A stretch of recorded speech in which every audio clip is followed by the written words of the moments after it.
Okay, welcome to the August safety meeting for the March Aero Club. And I'm Roger Mann, for those of you who don't know who I am. And I'm the safety officer, and Bob over here is the Aero Club manager, I think. None of our instructors are here except for, is Tony here? Fred. Fred's here, he's one of the instructors. The other ones had more important things to do, so we're here by ourselves so we can say anything. Unless Fred says something.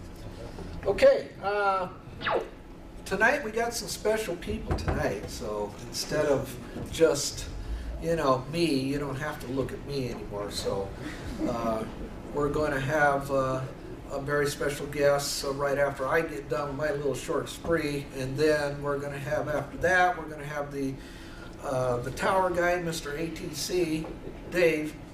There he is, way back. Of course, he always sits in the back. And then we're going to have Robert Youngblood, who's going to talk a little bit about a neat little program that for those who have problems talking on the radio. So that's basically what we're going to be doing tonight. Okay, tonight, right off the bat, real quick, do we have anybody that's new? That hasn't been to a safety meeting before, or has not been introduced as new? I think everybody here has been here. I don't see anybody that's new. He's new. Oh, hey, Mark. Good grief. Yeah, you're new. Hey, nice to be back. Thank you. Welcome back, Mark. And he can still talk. Yeah. They did a good job. They did. Back together. Wow. Well, that's neat. Welcome back to Mark. Really, I'm glad you are back. Believe me. Mark had a little collision with a curb out here on a bike. And so, yeah, he had a little problem there, and so he got a little laid up for a couple of months. So, but welcome back, Mark. He wasn't flying at the time, was he? No, okay. He was not flying. Well, he was flying on his bike, but not an airplane. Okay, all right. Let's see. Does anybody have done anything new as far as getting a rating or anything like that? Pilot's license.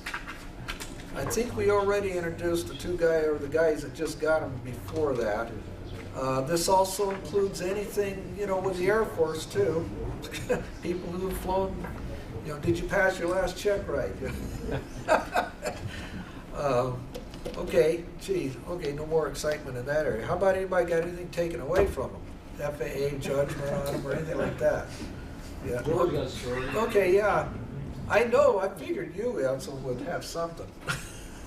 Or George Watson. This is the other one. Experiences, anything that might be exciting to tell everybody, share it. Something that might have been, you know, unusual, typical. You guys have been flying so dull. Something we won't talk about mixed company, but I just kind of had to take me with me kind of to the beach yesterday, and I had to acknowledge that formation flying looks a hell of a lot easier than it is. So my hat's off, I was impressed. So, anyway, Yeah. Look good. Yeah. Yeah, it's neat. If you ever get a chance to fly with these guys doing a formation flight in the T-34s, it's worth it, you know. But make sure you bring a camera. That's pretty neat. Don't go up there without that camera. Art. Not really an experience, but in a way, I was at Oshkosh a couple of weeks ago. Oh, wow. That's exciting. And the big deal there, the greatest attendance were at the meetings about the iPad and how it relates to the Wings X Pro, which is a program to tell you where you're at. Yeah. For flight planning and approach charts, and incredible amount of attendance. And I bought an iPad a couple of months ago, and I didn't realize that when you paid the extra $100 for a 4G, that you had the ability to get GPS satellite reception. I didn't realize that. I thought it was for ground towers only. Oh. But at the air show, I bought a little device for about $95 that you can put on the instrument panel, and it talks to the iPad or an iPhone and tells you where you're at. It's a GPS receiver, Bluetooth. So that was news to me. Yeah, we're going to cover some of that in a future meeting, which I've already covered that in the Civil Air Patrol safety, because there are some concerns about it, but there are also some neat things about it too. So we'll be doing some of that stuff about the iPad and using it, because I know some of the guys here use the stuff. Okay, anybody else?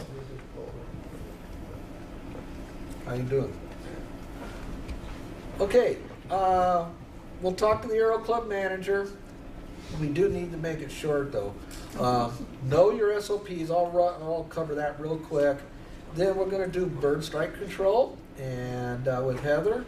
And then we're gonna talk with ATC. And then we're gonna do practice. Any questions so far? Okay, all right, Aero Club manager. Okay, real quick. Thank you very much. David G., Rich English, Kevin Harrison, Kevin Danville, Mike Martin, Cody Mood, Jeff, Josh Webb, George Watson, and Alex Popoff. The books are in. So all you gotta do is come in the office and go over to the flight training program, and you can get your invoice off of that. There was a lot of changes in regards to the collection we made for Doug Gillis, the foundation, and so we collected $341. We sent that to, instead of going to the Doug Gillis, there were some issues in regards to that. It went to the Wounded Warrior on behalf of Doug Gillis.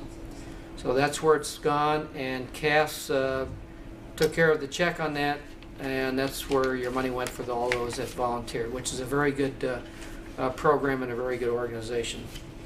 So we couldn't get a hold of David evidently, and that's where the decision was made. So if you have a question, I've got the paperwork and where it went to, showing a copy of the letter from Cass. I'm back to fuel logs again. We're forgetting to put in our names, the amount of fuel on the fuel log it's hanging on the door, and the date. That means that Roger or I have to go back into the computer, research the invoices and the individuals, and then correct that to make sure that the fuel that's coming out of the tank matches the inventory that's gone into the aircraft. So please, as a double check, in a hurry, we're talking about new people and old people. Just don't forget to take and make sure that line is complete. Aircraft cleaning. We've still got the T-34s are doing fine. The 182 is beginning to pump oil, so if you get the opportunity, get a little squirt bottle and clean the belly of the 182. And it's going to be it's going to have to become a continuous affair until we get the new engine. Working on that right now for a build-up on an 0300D. He does not have a block for the 0470U, so it looks like if we can delay this maybe a few more weeks, we'll be able to get the use out of the aircraft, and then we're probably going to end up pulling the engine and have him rebuild the engine that we're going to send back to him. So that's what I'm working on, and that's what I did on last Friday, and I did this Monday, so we'll have another update here shortly on that one there. Coupons. How many people here use the coupons? Well, some people are forgetting to turn them in, some people are forgetting to sign them, and then of course Roger has a heart attack when that doesn't happen, because he's got to have the accountability as to the invoice, the coupon, and the signature. So please, if you're going to do the coupon, just don't put it on the invoice and don't submit anything, but go through the coupon and make sure the invoice matches, or the invoice is matching what you're submitting to Roger for payment, including the coupon. I'm looking for a couple T-34 pilots for August 31st. Gavin Harrison is having a retirement party. I'm trying to work up a flyover for him for his retirement party. So I'll send out an email to the T-34 drivers that will be qualified and see if we can do something on the 31st. I'm going to have to coordinate this with whoever's doing the ceremony for his retirement. So if we can work on that, I'd appreciate it. Saturday, a flyaway. It's going to go. I'll be out here at 7:30. We'll try and get airborne by 8:30. We're going to go to Camarillo. Randy Ball's taking his group, taking some people up from the Air Guard, and I believe all the T-34s are scheduled for that morning. I think, Tyler, are you going to Camarillo or you got something else going? Yeah, Mike Martin and I were gonna Buddy up on that? time. And George, were you planning on Camarillo? I think Malcolm Campbell and I. Okay, so that's fine. So we got the 3 T-34s, so I'll have mine, the 182 if it's up and running. And so we'll have 4, 2, 4, 6, 8. I'll be able to take 2 people with me anyway. Do that if somebody wants to go to Camarillo for breakfast. We'll try and get airborne by 8:30 and then get back here by noon.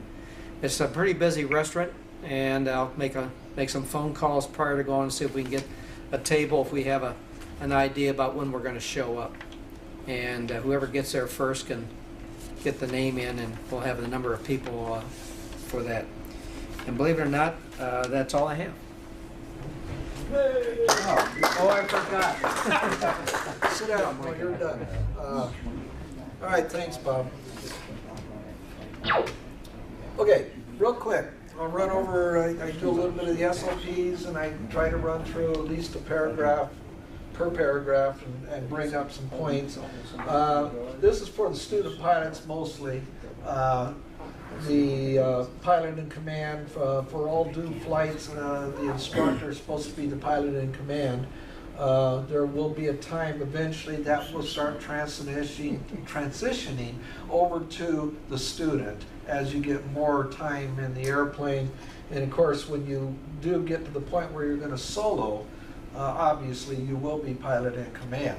So that's basically what the SOPs are telling you. If you, and of course, you know, you have to follow the SOPs and the FARs, which that's pretty obvious. And it's got to be in accordance to the approved training course under the supervision of your instructor and so forth. Any questions on that? Again, the SOPs are in the office. Again, the SOPs were taken off our site, again, because of this new contract that they decided to contract out to do the internet stuff, and we've never gotten it back. So I don't know when we'll be able to ever get that back again. So if any of you need the SOPs, I can send them to you. And also, too, there's we have them all over the office in there too. So okay, Heather. Heather is the bird strike control person on this base. If for some reason she all of a sudden just takes off, it's because she got a phone call saying she's got to go out and get rid of some birds. So she is on call 24/7, believe it or not. Well, close to it. Yeah. All right, Heather, go ahead. Oh, yeah, do you want me to put up your stuff here? Please do. Yeah. Colonel Whitman, would you do me a favor and take a photo for me? Oh, yeah. Thanks. Like, For the box. all right. So, just anytime during the Sure. presentations. You want to dance on the chair, or you want to? Oh, I thought that's tail hook. I'm sorry. Okay. Can we dim the lights a little bit? Does anybody know Yeah, how to do can, that? let's see. Well, okay, I'll go back there. Thank you. Someone just push the levers up so they can. I appreciate that. How's that? All right, y'all. As I said, my name is Heather Barker, and I'm with Bird Strike Control Program. I know that you guys are used to having. Can you speak up or give her a mic? I can try to speak up. Is that a little bit better? Yes, ma'am. Yeah, Okay. why did you sit up front, Malcolm? I know. What are you all in the back doing way back there? Yeah, they all do. All right. want us up front. As you can see, I have a border collie with me. Our company uses border collies instead of falcons for our predator management aspect of the company, but we do a wide range of bird harassment and wildlife harassment, not just birds, on the base. So I'm here to keep you guys safe.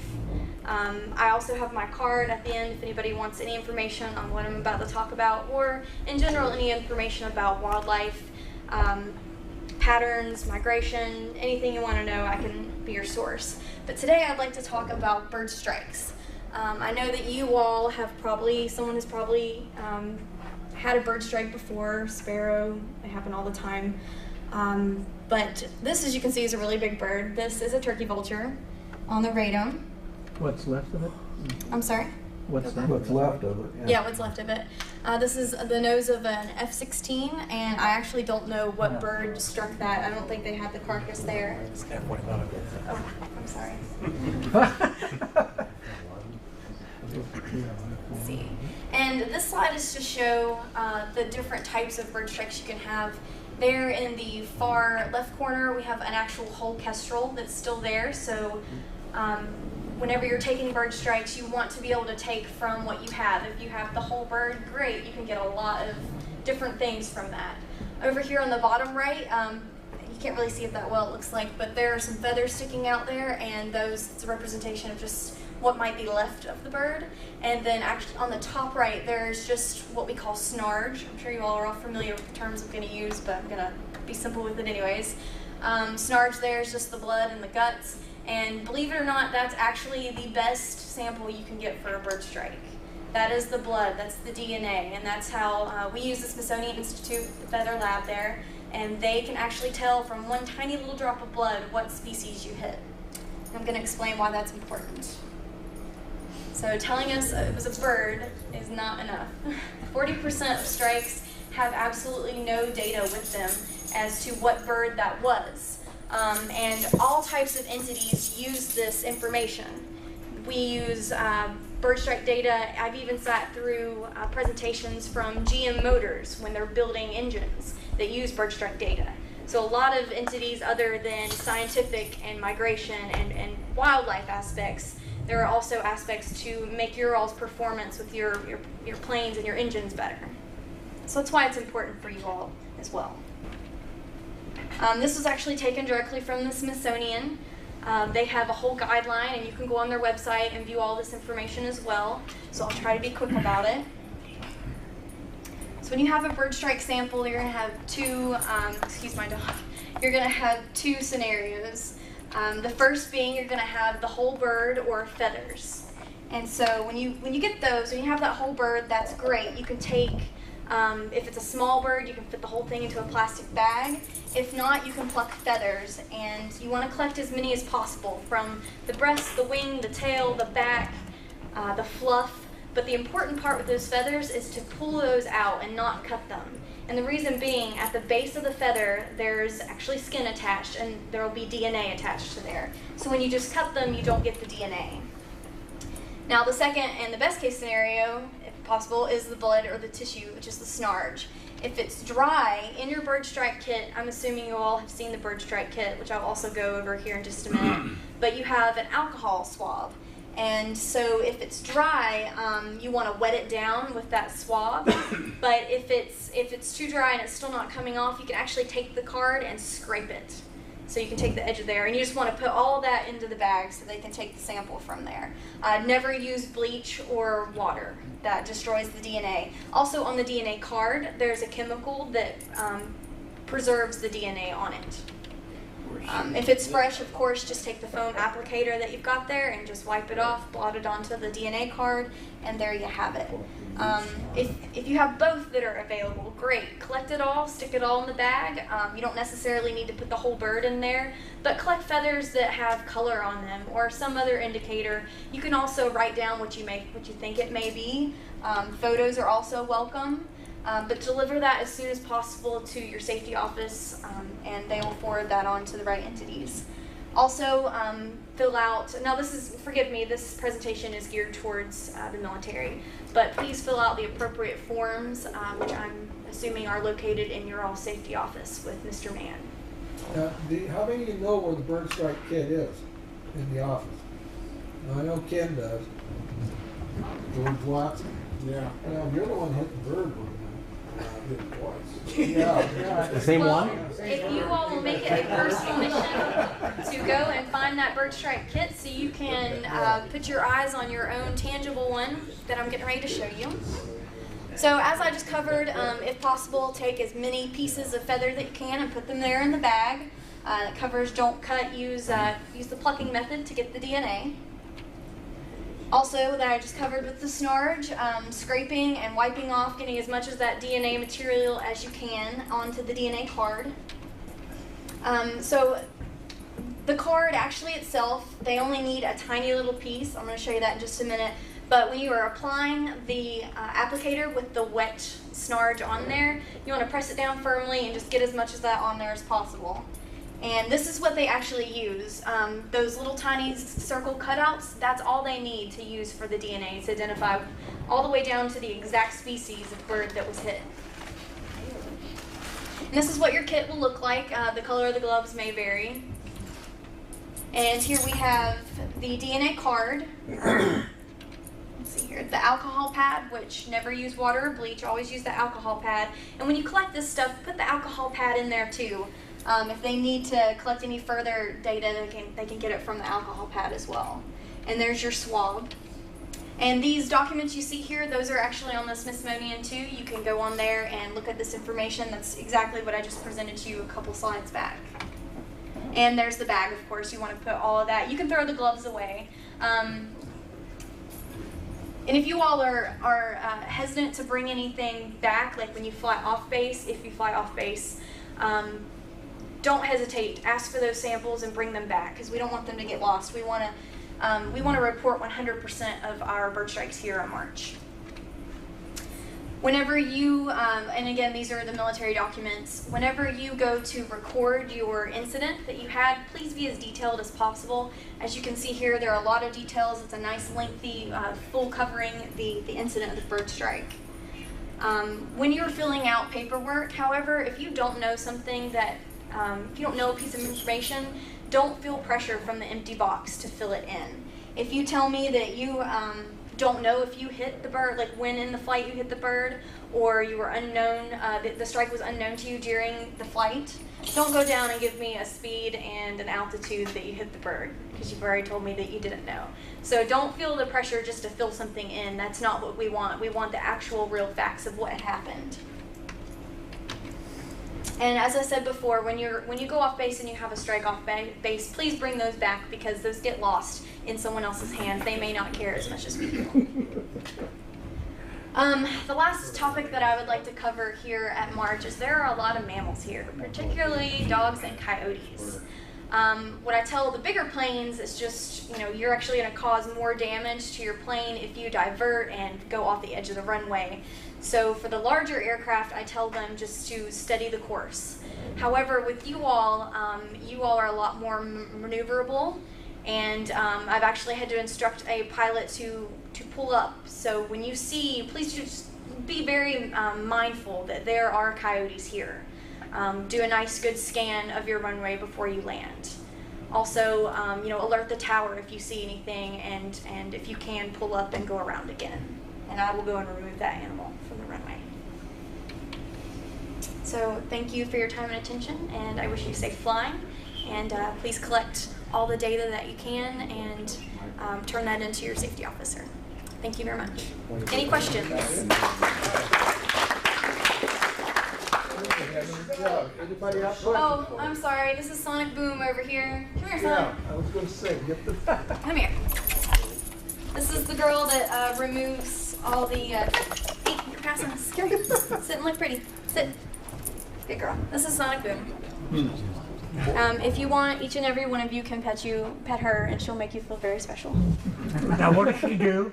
She's the border collie. She is the predator harassment. So when you have wildlife on the airfield and you don't have a predator, they pretty much have the free roam. So whenever you present a predator into the environment, that convinces the wildlife that there are other places to live that don't have this predator. be it falcon. Our preference is border collie. But we use whatever methods are necessary to remove the wildlife from the airfield. You let her roam by herself? Actually, she is very well trained. If you see this whistle that I have here around my neck, I can control her 500 plus feet away from me. She's trained to work very long distances from me. How does she do with the coyotes? Just the birds, or does she do coyotes too? She can do coyotes. I would prefer to harass them with my vehicle though, just because I'm faster. She's a little on the chunky side. And when you harass them, they never come back? No, well, I mean, if they're smart, they won't come back. Typically, if it's like flocking birds, they will return until you do it. It takes a little while to get them in the know that that predator lives here and isn't just visiting. So it just depends on how quick the animal will pick up. You don't try to do them in? I don't try to do them in. The reason behind that is, so when you have your environment and there's an attractant for the wildlife and you do the wildlife in, then what have you done? You have removed the wildlife for the time being, but you've opened that attractant up for some other type or the same type of wildlife to come back and be attracted to it. So if you harass them with a predator, they learn, you let the animal make their own decision that it is best for their life to leave. Do you think they tell other of their cohorts? Hopefully, but that's why persistence is the key. We are very persistent in our harassment. So we pretty much maintain that she is the predator that lives at the airfield, and anything that comes in will be harassed by her. So, did I answer your question? Yes, ma'am. All right. Any other questions, concerns, comments? Yes, sir. Where are they at now? I saw they tore down your. Yeah, where you got them at now? Where you got to go to that? We don't use falcons. If I need a falcon, I can probably get one, but we're a different company. Yeah, we're our contract started as of August 1st. I don't know your previous company, but we're a bird strike control program. I do have my cards so that if any of you all have a bird strike and would like help collecting the data, or you have any wildlife concerns, I can answer those for you. You need somebody to collect it because maintenance, they don't like to mess up. Well, I'm actually giving the same presentation to maintenance as well, so everyone is going to be on the same know with the streamlined knowledge of what to do and who to call. Okay. Any other questions? All right. Thank you very much. I appreciate your attention.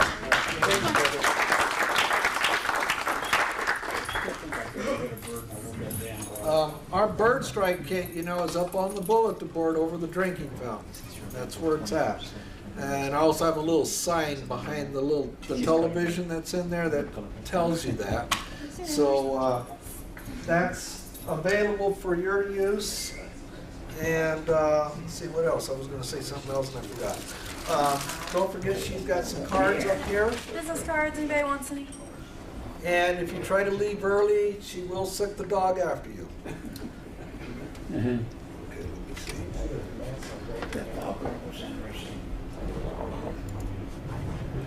Okay.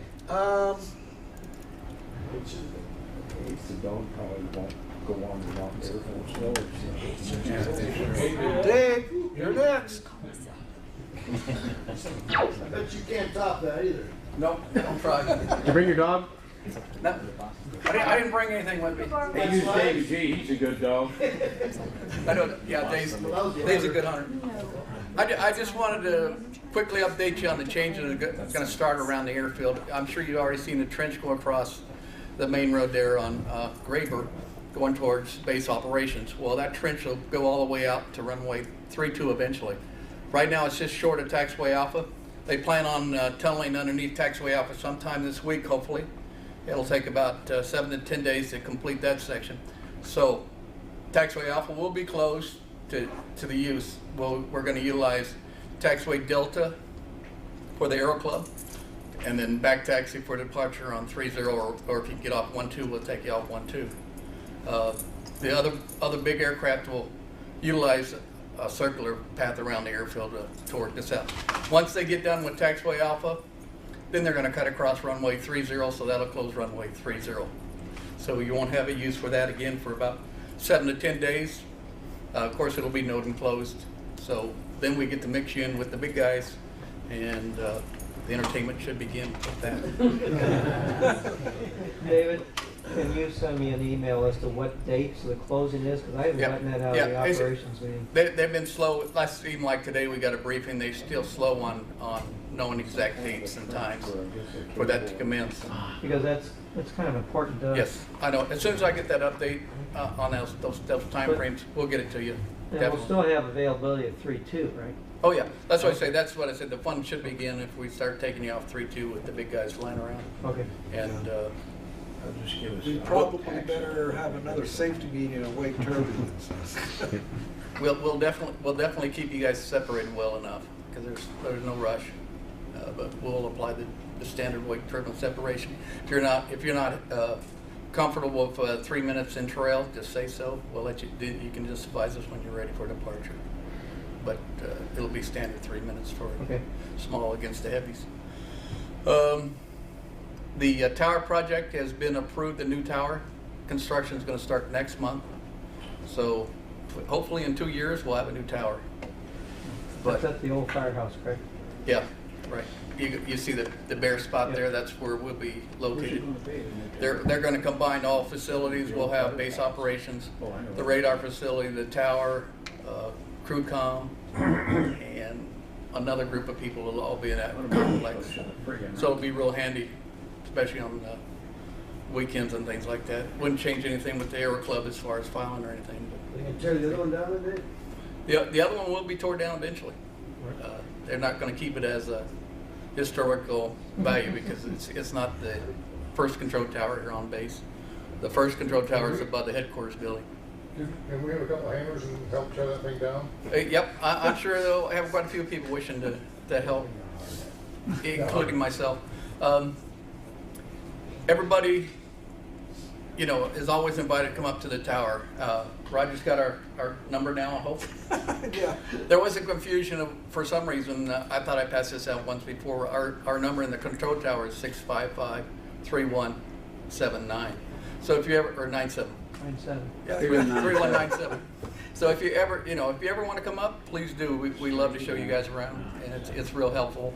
Because then you get to see the face of the controllers that are talking to you. You hear their voice, you're used to hearing their voice, but if you also get a face, it makes the familiarity a little bit easier. And if an issue ever comes up, go through Roger or Bob and make sure it gets addressed if you don't feel like you got a good service, because we're here to provide the service for you guys. That's why we're here. So we're here to provide you a service in the patterns or out in our radar environment as well. But we got some great new equipment and it's fun to look at. So feel free to come by at any time. Quick question for you. What's Sure. the trenching under Alpha and 3.0? What is that for? Say again. The trenching under Alpha and 3.0. What is that for? The trenching underneath Alpha is for the airfield lighting. It's a new complete airfield lighting system that's going in. Forget the price tag. It's pretty steep though. Is that going to give us a Cat 2 eventually? No, Cat 2 is going to be totally removed. So while they're there, they're going to put lighting on 3.0 then, huh? No. and hopefully when they're going to trench right across 3.0 and 1.2. So hopefully when they get that trenching done, they restore the runway to a usable condition. I hate to pose this question because it shows my ignorance, There's no such thing. but somehow I had the feeling that the tower was controlled by military personnel or reserve personnel. I gather that you are either FAA or a contractor. We're Department of the Air Force controllers. We're GS-11s, GS-12s, and GS-13s. But you're civilian. We are civilians. We took over the airfield here in 1996, March of 1996 from the military. When it went to reserve base, then it became a civilian control tower. But we are under the DOD. Are there any military reservists in the tower at all? We tried to get a program to do that. We trained one person, and then after that, nobody else came back. Unfortunately, because it was a good relationship between us and the Air Force, but they didn't want to pursue it. Thank you. But, Thanks, Dave.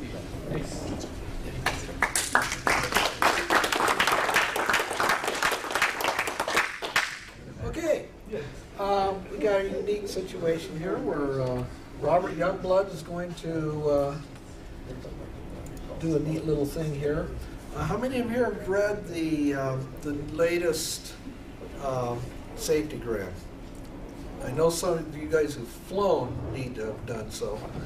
Yeah, and it talks a little bit about proficiency versus currency. And it gets into a little bit of about, you know, when are you proficient? You may be current, but you may not be proficient. I'd highly advise to read that safetygram. It's very, very good. But speaking about currency and being current, Robert is going to show you, let's see, let me get to your, Robert's going to show you a little bit of something that where you can at least, you click on whatever you need. I touched base briefly at the last safety meeting on communications with the ATC, and I know for the students or people that are working on their commercial or IFR, I don't know how many are in here, a lot of you guys have been flying for a lot of years, but one of the big issues that we run into is mic fright. You can get in there and you get the stick and rudder, and then you get out there and you just brain fart everything that you need to say. And as part of being proficient is just working on those comms. And up till now, there's only been a couple of ways of doing it. And now I'll let this guy speak for himself here real quick. It's pretty short. Let's see. And I'll give you some information. And the sound is down on the computer there, so if you need to turn it up, that's fine. That's not a pager, but okay. Oops, it's not the right one.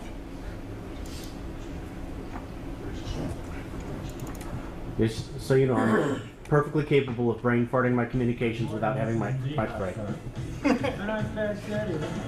used to be digital day, but it's day 7, so I don't know what I am. Right, we're completely. However, I want this was over at Oshkosh. Convective cumulus clouds, convective cumulus clouds, convective cumulus clouds. All right. Good. And I was wondering, she said, obtain your own weather briefing. I never realized that you're supposed to consult one of those California psychics during that briefing. I was actually thinking more along the line of I need to weather boxers. I don't like briefs. Oh my. Go sit on the roof. Thank you. This is I'll go out on the porch now. You're going to have to stay at the school for that one. The gentleman that came up with this program that's out there. Anyway, in our studio today we have Keith Smith. Good morning. Good morning. And there's that rich accent. It came right through. I love it. It sounds so good in Wisconsin. You're involved with Pilot Edge, an online ATC system? I am indeed. Sorry, the guys just helped me move the mic here. I am. We're introducing a brand new service which has never been made available in a flight simulator before. We're adding live air traffic control to flight simulators. And the first thing people say usually when I say that is, is it computer generated air traffic control? Am I just talking to the computer? And we have to tell people right away, no, you're talking to a real warm body somewhere else on the other side of the world, or more likely the other side of the country. And we provide you with live air traffic control services in your simulator, as well as live air traffic. So the planes that you see outside the window in the simulator will be other pilots flying around in the system. So in other words, you set up like one server that is one area. Correct. And it has an air traffic controller as well as all the simulations. It does. We cover about 200 public use airports up and down the California coast. It's the Northern California area, parts of Reno, parts of Arizona, and then all of Southern California. And plenty of airports, from small airports, to medium airports, all the way up to the airports that handle the big jets. And we want to get all sorts of people doing all sorts of operations in there, because that's exactly what happens in the real world. We want everything from 152s to biz jets to military guys up to the airliners. And we're speaking to each of those different markets to get them onto the platform. Now I wonder if when the guy screws up, he has to call the tower. Yeah. Effectively, yes. Yeah. We're going to be keeping a book on people, and if the number of incursions exceeds a certain amount, we'll kind of have a chat with them. And we actually have a training program which we will insist that people take if they keep showing up on that list. And all right. Well, I'm kind of curious. What kind of flight simulators are we talking about? The ones used by, say, flight Flight Safety International, or is this somebody at home with a computer and say Microsoft Flight Simulator? Yes and yes. It would be Flight Safety, CAE, FRASCA, Precision Flight Controls, all of those sims at those levels, so AATDs, FTDs, all the way up to real flight simulators with capital F, capital S in the FAA sense, down to FS9, FSX, and X-Plane being used at home. So we want to make this available to people using it at home, either on a recreational basis or for personal training from home, as well as being used at a flight school. So when you go and sit at a flight school in one of those simulators, right now your CFI tends to sit in the back and put his or her hand over her mouth and say, United 123, climb and maintain 5,000. And they sometimes they get the phraseology right, but more than often they get it wrong. And more to the point, there's no one else really in the environment. You're flying by yourself, and so we want to take that load off of the instructor. And there's actually there's been a lot of research done by the FAA to find out what the best way is to simulate air traffic control in these simulators. And the CFIs are being double tasked with instructing and providing the ATC. It's really not the most efficient way to go. So we want to offload that. We'll take on the ATC, and the instructor can just focus 100% on instructing. But to your question, we absolutely want people using it from home as well. Nice. So it's a great way to be introduced into that environment safely. Exactly, exactly. It turns out stick and rudder stuff is, at least in my opinion, is not that hard to learn, the basics of stick and rudder. And so when people practice that in the simulator, I think they quickly get it right, and you start reaching the limits of what you can practically achieve in the simulator. Certainly instrument flight, you can spend a lot of time practicing the fundamentals, but at some time the rubber hits the road and you need to talk to ATC and start building that situational awareness. You know, a student pilot, when he or she is issued a takeoff clearance and to do closed traffic, that student pilot is typically looking at airspeeds and really is almost 100% self-centered on what's going on in their airplane. You compare that to an ATP who's cleared for takeoff, and he or she has been listening to all those radio calls from air traffic control while they've been taxiing, and they've built up their own picture in their mind of what's going on around them. You know, they know what the winds are doing. They know if people are going missed. They know if people are getting wind shear reports. They know if someone's on a 5-mile final, and the ATC is probably going to ask them to maybe keep it moving as they roll onto the runway. They build that picture of what's going on around them. That's the difference, I think, one of the big differences between a student pilot and an ATP. It's not just how smoothly they talk on the radio. It's not just about building comm skills, although that's important. It's also about building situational awareness. The only way today to build situational awareness is to spend a boatload of money and fly in an airplane, because the simulators aren't up to the task of helping you build that SA and those comms. And we think that this program is going to change that. Well, we live in one of the most congested areas in the country, right outside of Philadelphia. Right. Not 100 miles north of us, you have the New York area, which is like mondo That pretty much covers all of traffic it. up They just go there. into some other discussions here that yeah. that don't really need to hear, but it really is a great program. There is a fee based for it, but it works on, as long as you have a decent computer with FSX, it'll work with a $30 joystick and a headset with a mic all the way up to whatever kind of simulator you want to build, whether it's something you build in your house, something you use at a flight school. But I use it quite a bit, and I still got a lot to learn, but it really does make a huge difference on getting out there and flying and getting used to what to expect. You're going along, you're expecting a certain thing every time, and you don't always get that. And this helps you to conquer some of those fears and make the right decisions in those situations. So anybody that wants some more information, you're welcome to come up. I got some flyers and some other information here that I can get to you. The website is on the flyers here as well, but it's pilotedge.net. For any of the students or anyone here, the going rate for the program is, I think, $19.95 a month, but for anyone here at March, anybody part of this Aero Club, it's $14.95.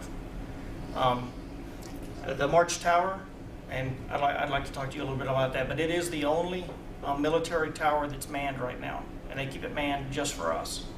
So they're working on a couple of the procedures. Most of them, they think they've got, they go off of the FAA, so anything that we do a little bit differently, they're looking to sort that out and make sure that they may, for anybody here that wants to fly, it's as real as it can be for their flights.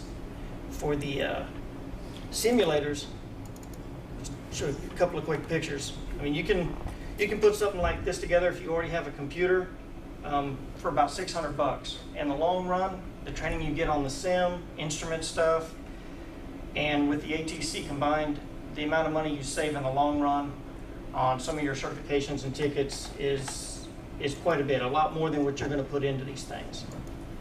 This is a lot like the one I've got at home, and a lot of these parts are about $100 a piece. So it's hard to go wrong with what you can do with it.